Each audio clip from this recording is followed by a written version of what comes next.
let's talk now about an amazing and interesting new book, which is out. Plenty of time for reading, of course. Maybe you'd like to have a go at Titanic and the City of Widows It Left Behind. With me on the line is the author of this fascinating tome, Julie Cook. Julie, welcome to Talk Radio. Hello, hello. You have made it. We have prevailed. It feels a little bit, Julie, like pirate radio. I It feel does. like a young Alan Freeman. I've got the comb over to prove it. And I'm broadcasting from quite literally my bedroom. So welcome to my bedroom. Welcome. Yeah, thank you very much. I'm in my conservatory, so welcome to mine. I tell you what, that's a very quick reflection of how our mutual careers are going. I'm in a rather compact uh, end of terrace bedroom home scenario. You're in the conservatory. Now, tell us about your book, which is absolutely fascinating. And it's, I think, not exactly light relief on a day like today, but certainly an escape from our current problems. The book is called Titanic and the City of Widows It Left Behind. First of all, do you have a personal interest in the story of Titanic? Yes, I do, because my great-grandfather was a stoker on Titanic and he died. So he worked in the boiler rooms of the ships, shoveling the coal into the furnaces that kept Titanic going. And he died on board and he was only 40. So as a child, I would hear these stories of this family member we had who died on the Titanic. And I learnt about his wife who was left behind, and her name was Emily, and she had 5 children ranging from age 15 to 4. So she had all these children to look after, and her husband was her only breadwinner. So I just remember growing up thinking, well, Titanic is a huge tragedy, but what happened to the wives and the children left behind? Well, indeed, and of course that's the real tragedy of it, isn't it? And I can't believe that you've got the sort of personal connection to this story, and that's it is like any tragedy. It's those that are left behind who suffer the most. Why do you focus particularly on the widows, and talk to me about some of the examples of the impact it had in the aftermath? Yeah, so I obviously researched my own great-grandmother first, so she was left behind and left with very little. In fact, she was so poor in the days and weeks after William's death that she had to take in washing from the streets around her, and, as well as grieving and trying to explain everything to her children, she had to take in washing from everybody to survive. I then sort of did my research and looked wider and found lots and lots of other widows. Obviously, hundreds of dependents were left in Southampton in particular. It wasn't just wives, it was brothers, sisters, mothers, because a lot of their seafaring sons went to sea on Titanic, so they were dependent. And there's some really tragic stories. I mean, there was one woman who was pregnant when her husband went to sea. He died on the Titanic as a crew member, and she died in childbirth a few months later, so their child was an orphan. And so there's so many stories of the impact of this. There were some where children ended up in workhouses or children's homes because they were left orphaned completely, women who turned to drink and who were sort of struck off any charitable funds because they were drinking their grief away. So I think these stories just aren't known because we focus, I think, way too much perhaps throughout history on the rich names on board, the big names that we know about in all the films, and yet there's this huge swathe of people who aren't talked about.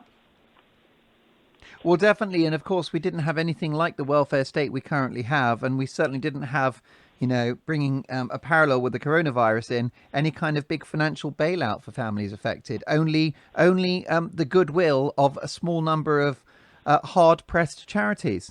Yes, exactly. I mean, at first there was nothing, so people were hand to mouth. I mean, the Salvation Army stepped in straight away and gave packages of food to the widows, and then there was a huge sort of international whip round, and that became what's called the Titanic Relief Fund, and that was big money. That was £412,000 back then, which is sort of 30-something million today, and that was a lot of money, but it wasn't sort of given out what I would call fairly. If you were the wife of an officer, you were Class A and you got quite a lot of money. And if you were Class G, which is the lowest, my great-grandmother was, you got 12 shillings and a few pence per week. So again, it was still this sort of class system, even in the charity you received.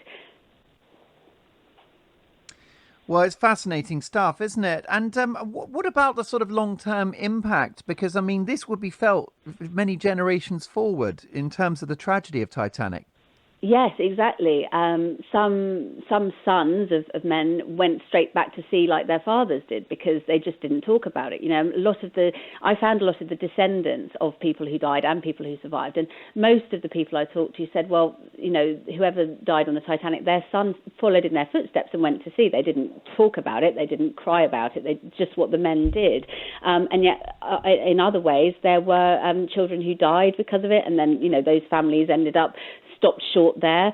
My own family, Emily, managed to get a sweet shop, so she managed to get some money together and run a sweet shop. But there are other cases where men did survive, and they were called cowards. One lady I interviewed for my book, she said that her grandfather, he was a fireman like my great-grandfather, but he was told to row people to safety. So he got into a boat and rowed other crew and passengers to safety. But even though he saved lives, all the rest of his life around the city, he was called a coward. It's extraordinary, isn't it? And could you give us a sense of the scale of the news story that it was? I mean, pre-Titanic, it was already a very glitzy affair. What was it? The biggest, fastest, best engineered passenger ship in human history. So it was already a very sort of gilded and star-studded event when it set sail. Can you give us a sense of how big a deal Titanic was, and then, of course, how big a global news story it became?